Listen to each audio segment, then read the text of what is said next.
It is October 22nd, 2009. My name is Don Linky. We're here on the campus of Rutgers University in New Brunswick at the Eagleton Institute of Politics. Today we're going to be talking with Professor Alan Rosenthal of Rutgers University and former director of the Eagleton Institute.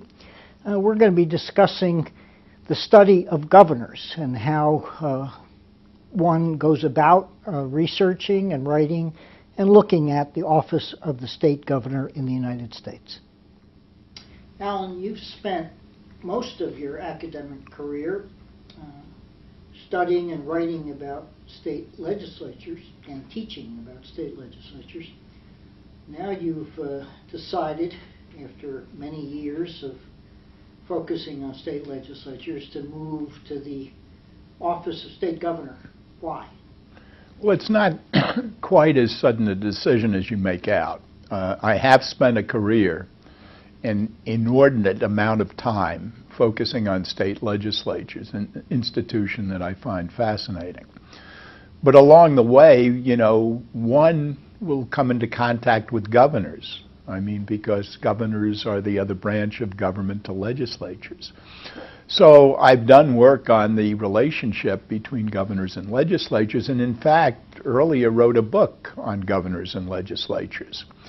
Right now, I just want to revisit governors and kind of look very closely at governors, but particularly with regard to governors and their legislative programs, governors and their agendas, governors and the policy demands they make of legislatures and how they get their programs through. What types of academic research has there been done previously on the office of the state governor? Well, you know, the office is very important. We need to study governors. There hasn't been enough done.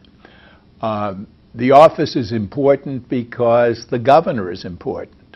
You know, this is a federalist system. There are 50 states, each doing policy and each delivering services. And the governor is in a crucial position. So it is certainly something that political scientists and other social scientists should study. But there hasn't been enough study, in my opinion, of governors. There has been more study of governors going back into in the 1940s, the 1950s, and into the 1960s. There were a couple of, you know, comprehensive studies of the office of governor. Beyond the 70s, there's been very little work on the office of governor. And I think that's extraordinary, but, you know, understandable. But the office is an enormously important office. I mean, it prepares someone to run for president. It is an office in which, you know, policies are initiated and policies are enacted. It's in an office that, you know, is a major office to compete for in state politics. And yet we know very little about governors, as compared to what we know about legislatures, as compared to what we know even about mayors. And certainly about Congress or presidents or other American political institutions. Why do you think the state governor has been somewhat understudied compared to other topics in government and political science? Well, I think it's probably been understudied because, firstly, because of the development of political science, which developed into a quasi-science with a great emphasis on methodology and quantification and statistical analysis. And therefore, I think many of the questions that have appealed to political scientists are questions for which a lot of data can be collected. Survey research and opinion data is a very popular method of analysis. So many people are looking at voting behavior, where there are large numbers and there can be statistical manipulation of the data. As far as governors are concerned, at any one time there are 50 governors of the 50 states. It's not only that they don't lend themselves to the same quantitative analysis as many of the other subjects. So I think the development of the discipline is one thing. I think the second thing that makes it very difficult to study governors is the access or the lack of access to the office of governor. Governors are not there to be interviewed. Governors don't have a lot of time for that. It is very difficult for most citizens and most scholars to really get face time with acting governors. They're very busy people. And consequently, it is difficult to get the kind of data, whether it's interviewed data or other data that people need for analysis. So I think that the individual governors in individual states have been looked at. There have been biographies, there have been memoirs of individual governors, not usually by political scientists or scholars, more often by journalists or other kinds of writers. But that's as far as it goes. Recently, there hasn't been a lot of work on governors. To be fair, earlier, there was some very, interesting work, very good work. Tad Bile at the University of North Carolina, now retired, has done, probably is the leading student of governors in the country. He has been looking at governors for 20 or 25 years. But there are very few Tad Biles around. There are some younger people coming up, like Tad Kauser at the University of California at San Diego, who are starting to study governors and their budgetary powers and their budgetary performance. But when you think about it, you can probably count the political scientists who have any kind of notoriety or are at all visible. You can probably count them on the fingers of one hand. So that's, pretty tough to take. So it's the accessibility of governors. It's the lack of the ability to quantify governors. And because of these things, there are not many publishing opportunities to publish things on governors by political scientists. Professional political scientists as academicians, will have to abide by publish or perish. And the academic journals are not publishing stuff on individual governors or case studies of 2 or 3 governors. It's just not publishable.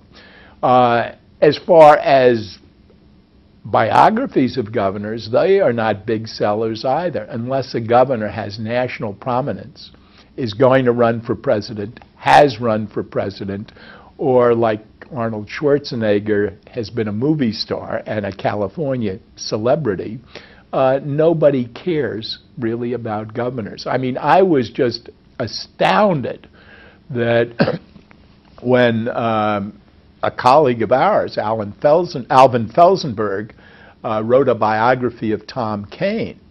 Tom Kean had been not only the governor of New Jersey and a very, effective, popular governor of New Jersey, but he went on to head the 9/11 Commission along with Lee Hamilton. So he had that kind of national prominence. Tom Kean was the kind of bipartisan Republican that was always on a commission. And even with his reputation in New Jersey and maybe nationally, the Felsenberg biography of Tom Kean, had very disappointing sales. It indicates that, that's not where people are going to go. It's not where political science goes. So governors, may be important, but unless they're, Dukakis running for president or Christie Whitman, a woman governor, or Schwarzenegger, a movie star governor, unless they're one of those, nobody pays attention. does the obvious difference that the governor is an individual as opposed to an institutional body like the legislature pose special problems for academics looking at Well, the the special problems are the numbers aren't good enough for statistical manipulation. I mean, you don't have enough governors, to manipulate statistically. The other special problem is that because they're one, if you don't get that one, you don't have anybody in the state. Whereas where you have a legislative body, in any state, you might have 80 members of one house, 40 members of the other house. And if you have a few states, you've got, the numbers start to add up. I mean, the curious thing here is the fact that legislators are in larger quantity than governors makes them more attractive to political scientists. The fact that governors are in smaller quantity than legislators makes them more important in terms of public policy and politics. Is it, to some extent, trying to force a square peg into a round hole when political scientists look at the office of governor and, as you say, use quantitative methods to try to pursue their own research interests and their own academic careers? Is this something that raises potential problems in the quality of the product? Well, I think everything raises potential problems in the quality of the product. I mean, I'm doing, embarking on a study of governors, and I think my methodology is going to be criticized roundly by political scientists because I don't have enough hard quantifiable evidence. When you do go for quantification, there'll be criticisms that it doesn't really, reflect the phenomena that you're trying to reflect, that the data aren't good enough.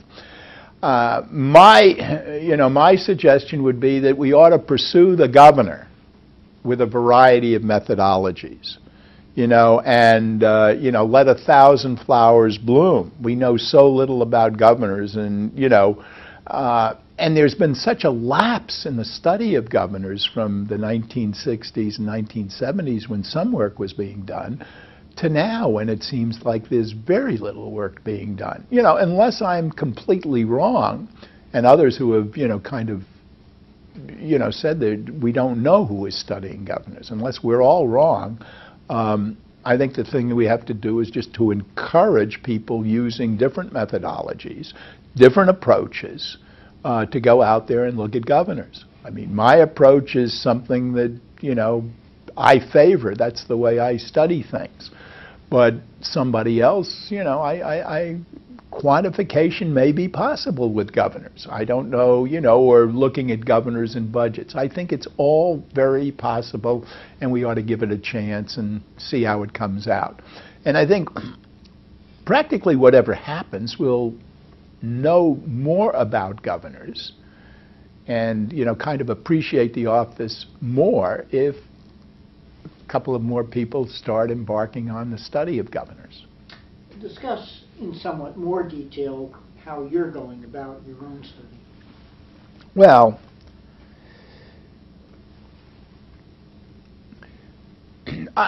let me preface that with saying, talking about the way I studied legislatures, because it's not that different than the way I'm studying governors. My way of studying legislatures was really what a great political scientist, Dick Fenno of the University of Rochester, called poking and soaking. Poking and soaking is kind of being there, watching, and talking with people. I've had my greatest, observational successes by following around legislators, legislative leaders, governors dealing with legislators, and watching the process and trying to make sense out of the process. Now, most political scientists don't use this kind of anthropological approach, but it worked for me as far as understanding what was happening and kind of getting a sense of a very complicated process. So much of what I've done has been kind of observational interviews, and not what I would call normal political science as it's practiced by most practitioners today. I've done surveys, and I've had simple tables and simple statistics to describe what was going on. But for the most part, it was observation and trying to interpret what was going on. That's what I want to do, in a sense, with governors. Now, at this stage in my career, and I think at anybody's stage, it's difficult to follow around a lot of governors. And what I've substituted for that is trying to read biographies and memoirs that governors have written. So a lot of the data that I'm gleaning is really data that is collected from biographies and memoirs and a few autobiographies by former governors. There isn't a large literature of that sort, but there is some impressive work, and most of it is fairly mundane. But from reading about a variety of governors, and not only the Schwarzeneggers or the Dukakis's or the Christie Whitmans, but Dick Riley of South Carolina, Bob Graham of Florida, and a number of others, one can pick up a lot of information about how governors deal with their legislatures, and and what governors advocate by way of policy agendas, and how they do with those policy agendas. Now, reading this, one has to use one's judgment, because biographers have different axes to grind. Most of the biographers are very positive about their subjects. Some of the biographers are very critical of their subjects. If it's an autobiography, a governor is obviously, telling it like he or she, wants to remember it or does remember it. But I think it's still, very valuable information. So that's, the kind of the basis. That substitutes for a lot of the observation that I've been able to do with legislatures. The second part of the study that I'm undertaking is really to survey former governors. I think it would be difficult, if not impossible, to get survey responses from sitting governors. I think they don't want to go on record. They don't want to take a chance. They're not going to tell it any which way, like it is or even like it isn't. But I think former governors, although they have a kind of a memory that may be a little roseate, are willing to respond to surveys and will provide some information about how they saw their relationships with the legislature, how they, defined their programs, how they constructed their programs, what their strategies were, and what they think they accomplished. And so I am going to be, we've already run a pretest on a survey instrument that I devised, and in a short time the survey itself will be going out to about 120 former governors. I'm using the period which I call the contemporary governor, and that would be anyone in office from 1985 until the present. So, and then the third method that I'll be using will be interviewing a number of governors, some in person and some by phone. And, kind of following the kind of plan I have and looking for the kind of information I want.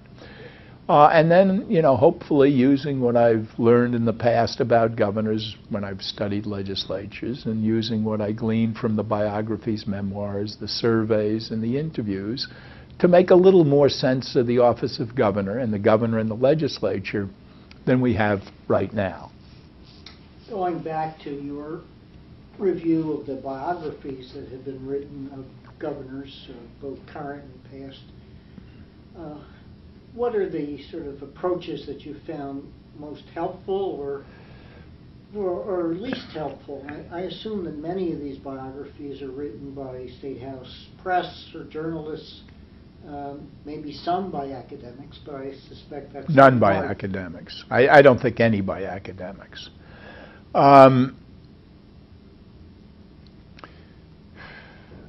I can't, I don't know that there's any category that would be most helpful. But there are books that are just to seem of a much higher quality than others. I would say that the biography by a kind of a sycophant is not very helpful. I would say that less helpful are the biographies of the people who are just about to run for president or declare for president. I mean, those are, you know, they're quick biographies in order to capture a market at a particular point in time. There are some studies by journalists. A recent one by a guy named Joe Matthews of the Los Angeles Times, who did a study of a partial, not a biography, but a study of Arnold Schwarzenegger and the initiative in California, and a very, very good, you know, piece of work in terms of, you know, describing Schwarzenegger, the legislature, and Schwarzenegger's program. So I think the, you know, the quality varies, you know, but it's a spotty genre. It's a spotty genre. Well, I know that you don't intend to write a biography of any particular governor, but if you did, how would you approach it? Would there be a different way that an academic should write a gubernatorial biography than? Well, I mean, history. You know, I mean, most of the biography is done by historians, right? I mean, you know, who have done biographies of the founding fathers and other, you know, politicians and political leaders from the annals of history. There have been some biographies done by political scientists or political psychologists, you know, but have been personality studies. And they're interesting. And, you know, obviously, you know, some of the historical work is very interesting.